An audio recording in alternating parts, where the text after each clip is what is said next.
Florida is often marketed as an easy place to live, but that image doesn't tell the whole story. Beyond the beaches and fast-growing cities are towns where opportunity is limited, infrastructure struggles, and daily life comes with trade-offs most people only notice after moving in. These places aren't always loud or dangerous. They're quiet, overlooked, and slowly draining. What follows looks past the stereotypes and focuses on Florida towns where the numbers, services, and long-term outlook make everyday life far more difficult than the postcards suggest. Number 10. Okeechobee. Okeechobee doesn't shout its problems. It lets them sit in the heat until you notice. On the map, it looks like a lake town with promise. In reality, it's a pressure cooker built on agriculture, low wages, and shrinking options. Okeechobee's median household income hovers around $38,000, while Florida's sits closer to $67,000. About 22% of residents live below the poverty line. That gap isn't abstract. You see it in aging trailers, underfunded schools, and a job market dominated by farm labor, trucking, and service work that rarely breaks $15 an hour. Lake Okeechobee should be an economic engine. Instead, it's a liability half the year. Algae blooms, runoff, and fish die-offs regularly shut down tourism and recreation. When the water turns green, so do local businesses, just not in a good way. One bad season can erase a year of income. Healthcare access is thin. The nearest major hospital requires a long drive, and emergency response times stretch in rural zones. Housing isn't expensive by Florida standards, but insurance is climbing fast. Flood risk, wind exposure, and rising premiums quietly eat whatever savings people manage to build. Crime isn't explosive, but it's persistent. Property crime rates run above the national average, tied closely to economic stress rather than chaos. Okeechobee feels calm until you realize calm is doing a lot of work. This is a town where survival is stable, progress is optional, and leaving is often the real career plan. Growth promises arrive often, leave quietly, and somehow always miss the people waiting longest for years. Number 9. Clewiston. Clewiston likes to call itself America's sweetest town, but that slogan wears thin once you live inside it. This place isn't built on sugar, it's built around it. And that difference matters more than people realize. Clewiston sits on the southern edge of Lake Okeechobee, surrounded by endless sugarcane fields owned by a handful of massive interests. The median household income floats near $41,000, well below the Florida average, while roughly 20% of residents live below the poverty line. The town works, but the wealth doesn't stay. It passes through on trucks. Jobs are narrow and fragile. Agriculture, processing plants, trucking, and local retail dominate. When sugar prices dip, hours disappear. When storms hit, paychecks vanish. Diversification barely exists. If you're not tied to the industry, you're commuting 30 to 50 miles for better work or settling for less. Housing looks affordable at first glance, but insurance rewrites that story fast. Flood risk, wind exposure, and rising premiums quietly turn cheap homes into financial traps. Renters feel it too. Wages haven't kept pace with property insurance increases that have jumped 30 to 60% in recent years across inland Florida. Healthcare access is limited. Serious care means leaving town. Schools struggle with funding and performance, feeding a cycle where younger residents leave and rarely return. Population growth stays flat because opportunity does. Environmentally, Clewiston lives at the mercy of the lake. Algae blooms, runoff issues, and water releases don't just affect fishing, they ripple through tourism, health, and property values. When the lake suffers, so does everything else. Clewiston isn't loud. It's quiet, controlled, and constrained. A town where the crops grow tall, the margins stay thin, and long-term stability depends on forces no resident actually controls. Number 8. Palatka. Palatka looks like a river town frozen mid-sentence. The St. Johns River rolls by, historic buildings line the streets, and yet the momentum never quite arrives. This is one of those places where potential shows up early and leaves before dinner. The numbers explain the mood. Median household income sits near $39,000, far below Florida's average. Roughly 24% of residents live below the poverty line. Unemployment stays stubbornly elevated compared to nearby metros, and many available jobs cluster around warehousing, corrections, healthcare support, and low-wage service work. Advancement is limited, and pay ceilings arrive fast. Crime is part of the daily calculation. Violent crime rates run well above the national average, while property crime tracks higher than most towns of similar size. It's not constant chaos, but it's enough to shape behavior, insurance costs, and where people choose to live. Speaking of insurance, flood exposure along the river and rising statewide premiums have pushed homeowners into uncomfortable math. A modest house can come with a policy that feels anything but modest. Healthcare access is uneven. Palatka has basic services, but specialized care often means a 45 to 60-minute drive to larger cities. Schools struggle with funding and performance, reinforcing a pattern where families with options quietly exit. Infrastructure tells its own story. Aging roads, dated utilities, and stalled redevelopment projects create a sense of déjà vu. Plans exist, execution lags. Downtown revitalization comes in waves, then recedes. Environmentally, the river is both an asset and a complication. Algae issues, runoff concerns, and flooding risks limit waterfront optimism. Palatka isn't collapsing, it's suspended. A town with history, scenery, and persistence, where staying requires patience, leaving requires resources, and progress keeps missing its scheduled arrival. Number 7. Fort Meade. Fort Meade is a town that watched the future drive past and decided not to chase it. As the oldest city in Polk County, it has a history stacked thick, but history doesn't pay rent. What remains is a place suspended between nostalgia and neglect. Median household income lands around $38,000, while more than 23% of residents live below the poverty line. Employment options are thin and repetitive: agriculture, local government, seasonal labor, and a scattering of retail jobs that rarely cross $16 an hour. If you want advancement, you commute. If you can't commute, you adjust expectations.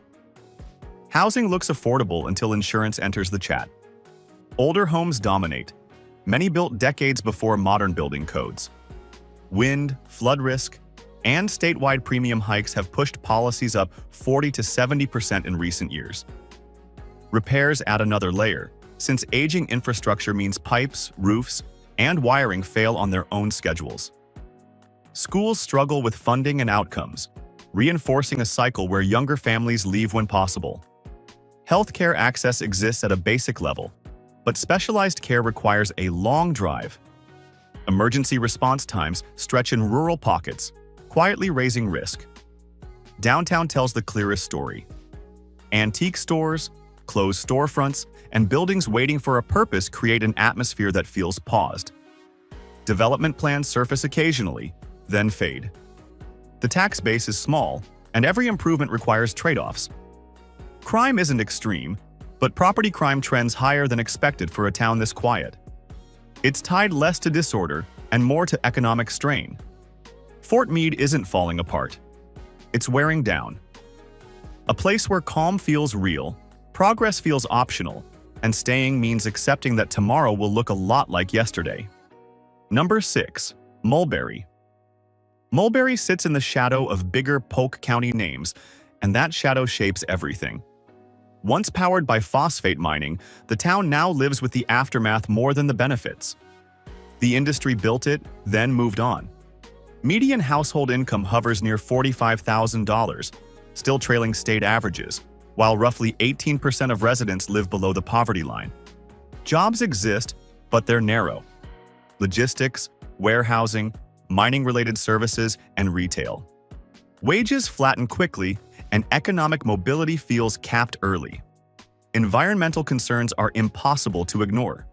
Phosphate mining left behind sinkholes, contaminated land, and water quality issues that continue to affect property values and insurance rates. Some areas require ongoing monitoring, which quietly limits development and buyer confidence. Housing costs look reasonable compared to coastal Florida, but insurance and maintenance erase much of that advantage. Older homes, soil instability, and storm exposure push premiums upward. Renters aren't spared, as limited supply drives prices higher without improving quality. Education performance is mixed, with funding challenges and outcomes that lag stronger districts nearby. Families with options often relocate closer to Lakeland or Tampa, draining the town of long-term stability. Healthcare access is basic, but major services require travel. Crime trends sit near or slightly above national averages, driven mostly by property-related incidents. It's not alarming, but it's persistent enough to affect perception and investment. Mulberry isn't chaotic, it's constrained. A town shaped by a single industry, carrying its environmental and economic leftovers, trying to redefine itself while surrounded by faster-growing neighbors that quietly absorb the opportunities Mulberry keeps missing. Number 5. Frostproof. Frostproof presents itself as peaceful, but the calm conceals structural stress. The name suggests security and predictability. The reality is economic stagnation wrapped in quiet routines. Median household income sits around $37,000, well below Florida's average. More than 25% of residents live below the poverty line. Employment relies heavily on citrus, small-scale agriculture, and local service work. Citrus greening, repeated storms, and rising costs have steadily reduced output, shrinking wages and hours at the same time. Crime complicates the picture. Violent crime rates are roughly 2 times the national average, while property crime remains persistent. It's not headline-driven violence, but enough to affect insurance, policing resources, and daily decisions. The contrast between the town's quiet appearance and its statistics is jarring. Healthcare access is limited.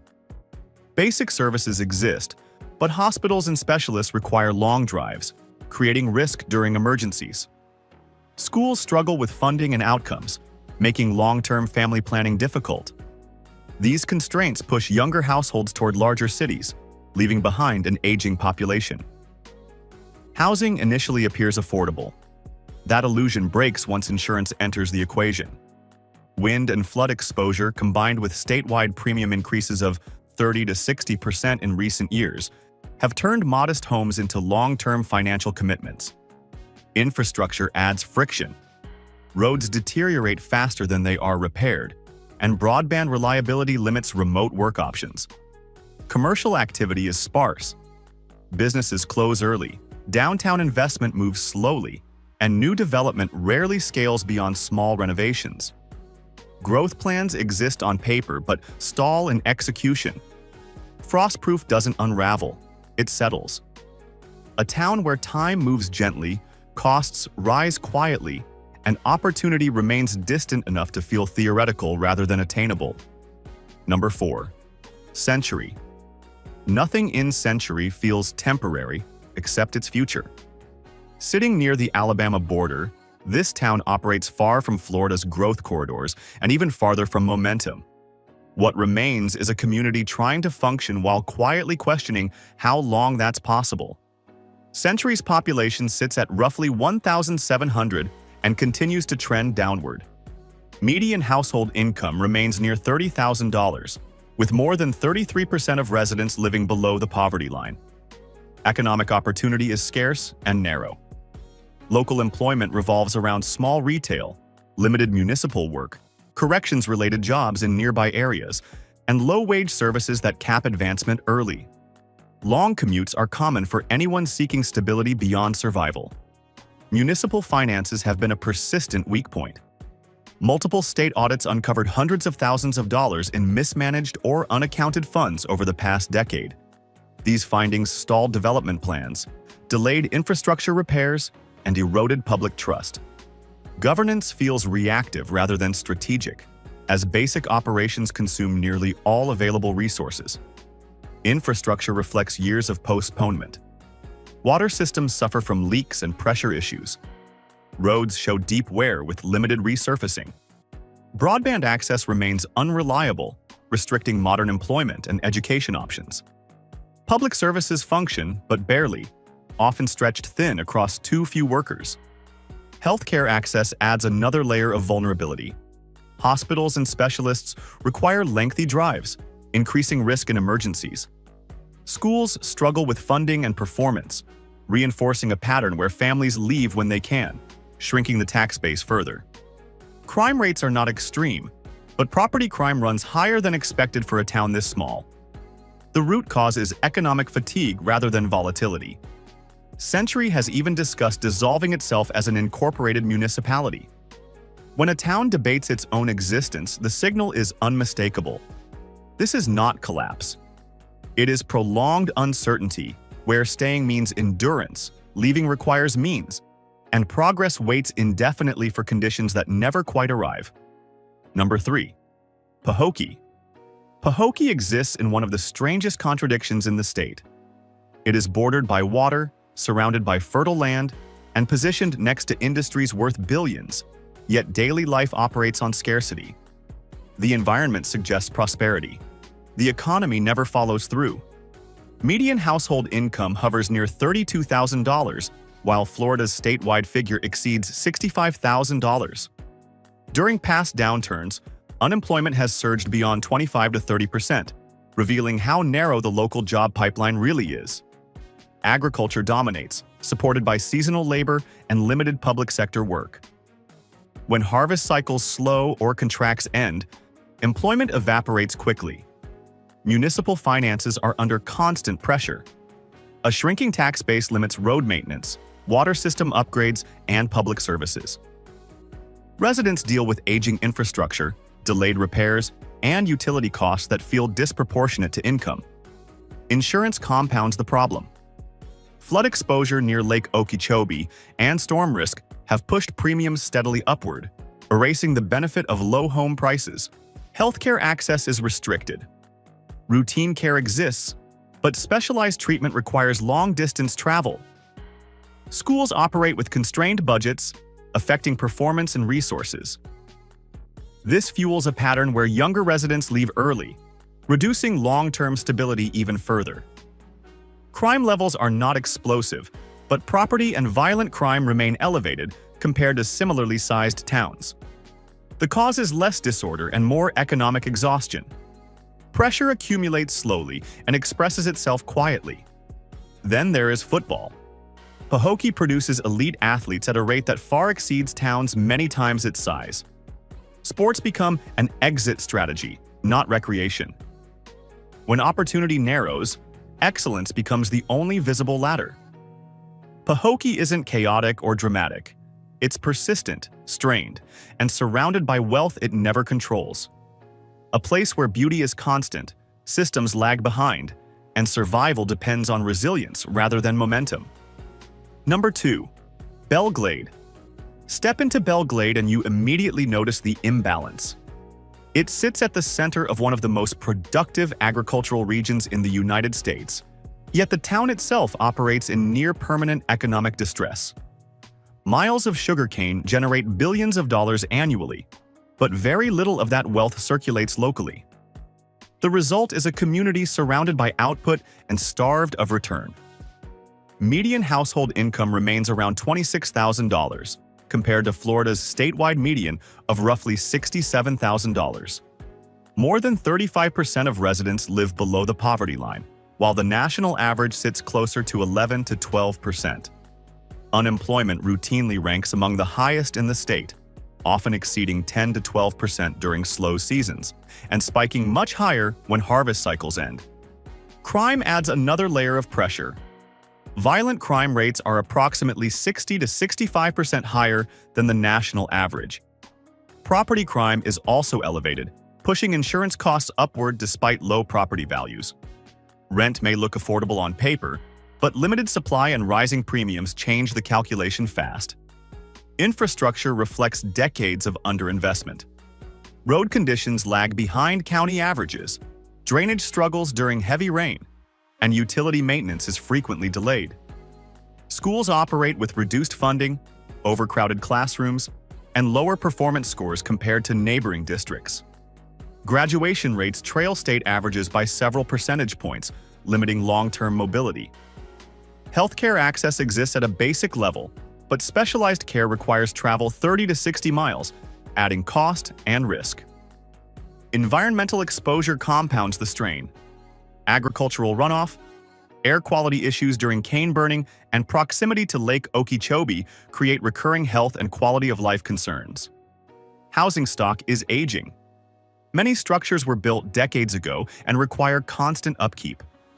Insurance premiums for wind and flood have risen 30 to 50% in recent years, often rivaling mortgage payments themselves. For renters, choices are limited and quality varies sharply. What defines Belle Glade is imbalance. Palm Beach County benefits heavily from the surrounding agricultural economy, yet reinvestment into the town remains minimal. Revenue flows outward, while responsibility stays local. Belle Glade doesn't lack productivity. It lacks redistribution. A town that feeds an industry, absorbs its externalities, and carries the cost of neglect year after year, with numbers that quietly confirm what residents already know. Number 1. Arcadia. Arcadia. Florida wears the look of a classic inland town, but the numbers tell a harsher story beneath the antique storefronts and wide streets. This is a place where affordability is advertised loudly and the trade-offs arrive quietly. Median household income sits around $40,000, trailing Florida's average by more than $25,000. Roughly 24% of residents live below the poverty line. Employment is concentrated in agriculture, meat processing, logistics, and low-wage service work, with many positions topping out below $17 an hour. Advancement paths are narrow, and layoffs follow seasonal cycles with clockwork precision. Housing prices appear manageable, but insurance quickly rewrites the math. DeSoto County has seen property insurance premiums rise 35 to 60% in recent years, driven by wind exposure and stateside rate hikes. Older homes dominate the market, many built before modern codes, increasing maintenance costs and repair risk. What looks cheap up front often becomes expensive over time. Healthcare access is limited. Arcadia has basic services, but major hospitals and specialists require 45 to 70 minutes of driving. In emergencies, that distance matters. Schools struggle with funding and performance, and graduation rates sit below state averages, reinforcing a pattern where younger families leave once options appear elsewhere. Crime trends are mixed but persistent. Property crime runs above the national average, while violent crime fluctuates year to year, often spiking during periods of economic stress. It's not constant danger, but it's enough to affect quality of life and insurance costs. Infrastructure shows wear. Roads need resurfacing, utilities face deferred maintenance, and broadband access limits remote work potential. Downtown revitalization efforts surface periodically, then stall as budgets tighten and priorities shift. Arcadia isn't collapsing, but it isn't accelerating either. It operates in a holding pattern where survival is stable, growth is uncertain, and opportunity often exists somewhere else. A town where the cost of staying is subtle, cumulative, and measured less in headlines than in years spent waiting for conditions to improve.